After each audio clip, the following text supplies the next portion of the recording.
ನಮಸ್ಕಾರ ಸ್ನೇಹಿತರೆ. ಏನಾಗ್ತದೆ, ಫೈನಲಿ ರಾಮಾಚಾರಿ ಕಳ್ಳತನ ಮಾಡಿ ಸಿಕ್ಕಾಕೊಂಡ. ಚಾರು ಮುಚ್ಚಿಟ್ಟಿರೋ ಆ ಒಂದು ದೊಡ್ಡ ಗುಟ್ಟು ರಾಮಾಚಾರಿ ಮುಂದೆ ಬಯಲಾಗೋ ಎಲ್ಲ ಕೂಡ ಚಾನ್ಸಸ್ ಇದೆ. ಹಾಗಿದ್ರೆ ಏನಾಯ್ತು, ಏನಾಗ್ತಿದೆ ತಿಳ್ಕೊಬೇಕು ಅಂದರೆ ಈಗಲೇ ನಮ್ಮ ಈ ಚಾನಲ್ನ ಸಬ್ಸ್ಕ್ರೈಬ್ ಮಾಡಿ, ಹಾಗೆ ಒಂದು ವಿಡಿಯೋವನ್ನು ಪೂರ್ತಿಯಾಗಿ ನೋಡಿ. ಇಲ್ಲಿ ರಾಮಾಚಾರಿ ಮೇಲೆ ಅಟ್ಯಾಕ್ ಆಗುತ್ತೆ. ಆಗಲೇ ರಾಮಾಚಾರಿಗೆ ಗೊತ್ತಾಗ್ಬಿಡತ್ತೆ ಇಲ್ಲಿ ಏನೂ ಆಗ್ತಿದೆ ಅಂತ. ಅಷ್ಟರಲ್ಲಿ ಕೃಷ್ಣ ಬರ್ತಿದ್ದಾರೆ. ಕೃಷ್ಣ ಬರ್ತಿದ್ದಾಗೆ, ಅಣ್ಣ ನೀನು ಪೂಜೆ ಕೂತ್ಕೋ, ನಾನು ಹೊರಗಡೆ ಇರ್ತೀನಿ ಅಂದಾಗ, ಯಾಕೆ ಇಲ್ಲಿ ಬಂದು ಪೂಜೆ ಮಾಡಿಸೋಕೆ ಬಂದಿರೋದೇ ನಿನಗೋಸ್ಕರ, ನೀನು ಪೂಜೆಲಿ ಕೂತ್ಕೋಬೇಕಾಗಿರೋದು ನಾನಲ್ಲ ಅಂತ ಹೇಳ್ತಿದ್ದಾರೆ. ಅದು ಹಾಗಲ್ಲ ಅಣ್ಣ, ನಿನಗೆ ತೊಂದರೆ ಇದೆ ಅಲ್ವಾ, ಹಾಗಾಗಿ ಯಾರೇನಾದರೂ ಬಂದು ಅಟ್ಯಾಕ್ ಮಾಡಿದ್ರೆ ಅಂತ ಅಂದಾಗ, ಯಾಕೆ ನಿನಗದ್ರ ಸುಳಿವು ಸಿಕ್ಕಿದ್ಯಾ ಅಂತ ಕೇಳ್ತಾರೆ. ಹಾಗೇನಿಲ್ಲ ಅಣ್ಣ, ಆದರೂ ಕೂಡ ಏನೋ ಒಂದು ಗಾಬರಿ, ಅದಕ್ಕೋಸ್ಕರ ನೀನಲ್ಲಿ ಕೂತ್ಕೊಂಡು ನನ್ನ ಹೆಸರಲ್ಲಿ ಪೂಜೆ ಮಾಡಿದ್ರೆ ನಾನಿಲ್ಲಿ ಕಾವಲಿ ಕಾಯ್ತಿರ್ತೀನಿ ಅಂದಾಗ ಅದೇನೂ ಕೂಡ ಬೇಕಾಗಿಲ್ಲ. ಹೌದು, ನೀನು ಯಾಕೆ ರಾತ್ರಿ ಟಿವಿಲಿ ನಿದ್ದೆ ಮಾಡಿದೆ, ಹಾಗೆ ಓಡಾಡ್ತಿದ್ದೆ ಬಾಲ್ಕನಿಲಿ ಅಂತ ಕೇಳ್ತಿದ್ರೆ, ಅದು ಹಾಗಲ್ಲ, ನನಗೆ ನಿದ್ರೆ ಬರ್ತಿರ್ಲಿಲ್ಲ, ಅದಕ್ಕೋಸ್ಕರ ಅಷ್ಟೇ ಅಂತ ಸುಳ್ಳು ಹೇಳ್ತಿದ್ದಾರೆ ಕೃಷ್ಣ.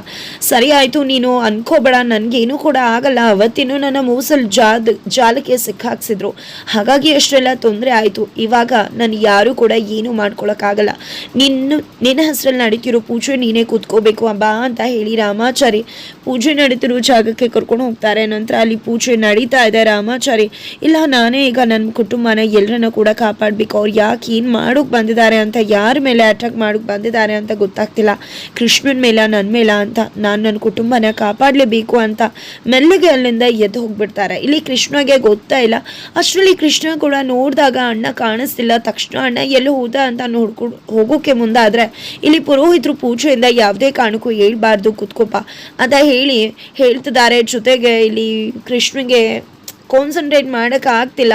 ನಂತರ ಚಾರು ಪುರೋಹಿತರು ಹೇಗೆ ಹೇಳ್ತಾರೋ ಹಾಗೆ ಮಾಡು ಅಂತ ಹೇಳ್ತಿದ್ದಾರೆ. ಸರಿ ಅದಕ್ಕೆ ಅಂತ ಹೇಳಿ ಅಣ್ಣನ ಕಡೆನೇ ಗಮನಿಸ್ತಿದ್ದಾರೆ, ಎಲ್ಲೂ ಹೋದ ಅಂತ. ಅವ್ನು ಎಲ್ಲೋ ಕಾಲ್ ಬಂದಿರುತ್ತೆ, ಹೋಗಿರ್ತಾನೆ, ನೀನು ಪೂಜೆನ ಮಾಡಪ್ಪ ಅಂತ ಜಾನಕಿ ಅವ್ರು ಕೂಡ ಹೇಳ್ತಾರೆ. ನಂತರ ಇಲ್ಲಿ ಪೂಜೆ ಆಗ್ತಾ ಇದ್ರೆ ಆ ಕಡೆ ರಾಮಾಚಾರಿ ಹೊರಗಡೆ ಬಂದಿದ್ದ ರೌಡಿಗಳನ್ನ ನೋಡ್ತಾನೆ. ರೌಡಿಗಳಂತೂ ರಾಮಾಚಾರಿ ಕೃಷ್ಣ ಇಬ್ಬರಲ್ಲಿ ಒಬ್ರನ್ನಾದರೂ ಮುಗಿಸ್ಲೇಬೇಕು, ಯಾವುದೇ ಕಾರಣಕ್ಕೂ ಕೂಡ ಇದು ಮಿಸ್ ಆಗಲೇ ಕೂಡ್ದು ಅಂತ ಹೇಳ್ತಿದ್ದಾರೆ. ಎಲ್ಲವನ್ನ ಕೂಡ ರಾಮಾಚಾರಿ ಕೇಳಿಸ್ಕೊತಾನೆ. ಖಂಡಿತ ಇವರು ದೇವಸ್ಥಾನದ ಒಳಗಡೆ ಬಂದರೆ ಎಲ್ಲವನ್ನ ಕೂಡ ಧ್ವಂಸ ಮಾಡಿಬಿಡ್ತಾರೆ, ಇವ್ರ ಕೈಗೆ ರಕ್ತ ಅಂಟಬಾರ್ದು, ಆ ರೀತಿ ಇವಾಗ ನಾನು ಶಕ್ತಿಗಿಂತ ಯುಕ್ತಿನ ಯೂಸ್ ಮಾಡಬೇಕಾಗುತ್ತೆ ಅಂತ ಅಂದ್ಕೊಂಡಿದ್ದೆ. ರಾಮಾಚಾರಿ ಒಂದು ಆಲೋಚನೆ ಮಾಡ್ತಾರೆ. ಅಲ್ಲಿ ಒಂದು ಅಜ್ಜಿ ಹಳ್ಳಿ ಕಟ್ಟೆ ಹತ್ರ ಕುತ್ಕೊಂಡಿರುತ್ತೆ ಬ್ಯಾಗ್ ಇಟ್ಕೊಂಡು. ಆಗ ರಾಮಾಚಾರಿ ಅಲ್ಲಿ ಹೋಗ್ತಾರೆ. ಅದಕ್ಕೂ ಮುನ್ನ ಮೊಮ್ಮಗ ಬಂದು ಫೋಟೋ ತೆಗೆಸ್ಕೊತಿರ್ತಾರೆ. ಆಗ ರಾಮಾಚಾರಿ, ನಾನು ಫೋಟೋ ತೆಗಿತೀನಿ, ಫೋನ್ ಕೊಡಿ ಅಂತ ಹೇಳಿ ಫೋಟೋ ತೆಗಿಯೋ ನೆಪದಲ್ಲಿ ಆ ಕಡೆ ಬ್ಯಾಗನ್ನ ಎಗರಿಸಿ ಹೋಗಿ ಆ ರೌಡಿಗಳ ಕಾಲ್ ಕೆಳಗಡೆ ಇಟ್ಬಿಡ್ತಾರೆ. ನಂತರ ಈ ಕಡೆ ಬ್ಯಾಗ್ ಏನಾಯಿತು ಅಂತ ಅಜ್ಜಿ ಮೊಮ್ಮಗ ಹುಡುಕ್ತಿದ್ರೆ ಅಷ್ಟರಲ್ಲಿ ರಾಮಾಚಾರಿ ಬಂದಿದ್ದೆ, ನಿಮ್ಮ ಜೊತೆ ನಾನು ನಿಮ್ಮ ಫೋಟೋ ಹೊಡಿಬೇಕಿದ್ರೆ ರೌಡಿಗಳು ಬ್ಯಾಗನ್ನ ತಗೊಂಡು ಹೋಗ್ಬಿಟ್ರು ನೋಡಿ, ಅದೇ ನಿಮ್ಮ ಬ್ಯಾಗ್ನ ಅಂತಿದ್ದಾಗೆ ಹೌದು ಅಂತ ಹೇಳಿ ಎಲ್ಲ ಜನಗಳು ಕಳ್ಳರು ಅಂತ ಅಂದ್ಕೊಂಡಿದ್ದೆ ಸರಿಯಾಗಿ ಗುಮ್ತಾ ಇದ್ದಾರೆ. ಗುಮ್ಮಿಸ್ಕೋಬೇಕಾಗುತ್ತೆ ರೌಡಿಗಳು ಕೂಡ. ನಂತರ ಈ ಕಡೆ ಪ್ರಾಬ್ಲಮ್ ಸಾಲ್ವ್ ಅಂತ ಹೇಳಿ ಅದನ್ನು ನೋಡಿಕೊಂಡು ರಾಮಾಚಾರಿ ಬಿಂದಾಸ್ ಆಗಿ ದೇವಸ್ಥಾನಕ್ಕೆ ಎಂಟ್ರಿ ಕೊಡ್ತಿದ್ರೆ ಪೂಜೆ ಅಚ್ಚುಕಟ್ಟಾಗಿ ಮುಗಿಯತ್ತೆ. ಎಲ್ಲ ರೀತಿಯ ನಾಗದೋಷ ಕೂಡ ಪರಿಹಾರ ಆಯಿತು ಅಂತ ಹೇಳಿ ಅದರ ಹಿಂದಿನ ಕಥೆಯನ್ನ ಕೂಡ ಪುರೋಹಿತರು ಹೇಳ್ತಾರೆ. ನಂತರ ಈ ಕಡೆ ಮನೆಯವರು ಎಲ್ರಿಗೂ ಕೂಡ ಖುಷಿ ಆಗುತ್ತೆ. 25 ವರ್ಷದ ನಂತರ ನಿಮ್ಮ ಮಗ ಸಿಗ್ತಾ, ಪೂಜೆ ಕೂಡ ಆಯ್ತು, ಇನ್ ಮುಂದೆ ಖುಷಿಯಾಗಿರಿ ಅತ್ತಮ್ಮ, ಖಂಡಿತ ಇನ್ನೆಲ್ವೂ ಕೂಡ ಒಳ್ಳೇದಾಗತ್ತೆ ಅಂತ ಚಾರು ಹೇಳ್ತಿರ್ಬೇಕಿದ್ರೇನೆ Charu friend, best close friend entry ಕೊಡ್ತಾಳೆ. ನನಗೂ ಕೂಡ ನಾಗದೋಷ ಆಯ್ತು, ನಾಳೆ ಪೂಜೆ ಇದೆ, ಹಾಗಾಗಿ ಇವತ್ತೇ ಬಂದೆ ಅಂತ ಹೇಳಿ ಆಶೀರ್ವಾದ ತಗೋತಾರೆ ಜಾನಕಿ ಅಮ್ಮಂದನ್ನ. ನಂತರ ಈ ಕಡೆ ಶ್ರುತಿ ಪ್ರಸಾದ ತಗೊಳಕ್ ಹೋಗೋಣ ಅಂದಾಗ ಅವರಿಬ್ರು ತುಂಬಾ ದಿನಗಳಾದ್ಮೇಲೆ ಸಿಕ್ಕಿದ್ದಾರೆ. ಚಾರು ಮತ್ತೆ ಅವ್ರ ಫ್ರೆಂಡ್ ಮಾತಾಡ್ಕೋತಿರ್ಲಿ, ನಾವು ಹೋಗೋಣ ಬನ್ನಿ ಅಂತ ಜಾನಕಿ ಅಮ್ಮ ಹೋಗ್ತಾರೆ.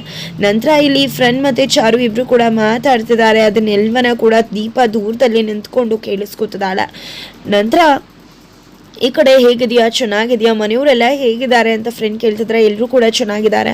ಮೊದಲು ಮಾವಂಗೆ ನನ್ನ ಕಂಡ್ರೆ ಆಗ್ತಿರ್ಲಿಲ್ಲ, ಆದರೆ ಈಗ ಮಾವ ನನ್ನನ್ನು ಒಪ್ಕೊಂಡಿದ್ದಾರೆ. ಅತ್ತೆಮ್ಮ ಯಾವತ್ತೂ ಕೂಡ ನನ್ನ ಸಪೋರ್ಟಿವ್ ಆಗಿ ನನ್ನ ಜೊತೆಲೇ ಇದ್ರು.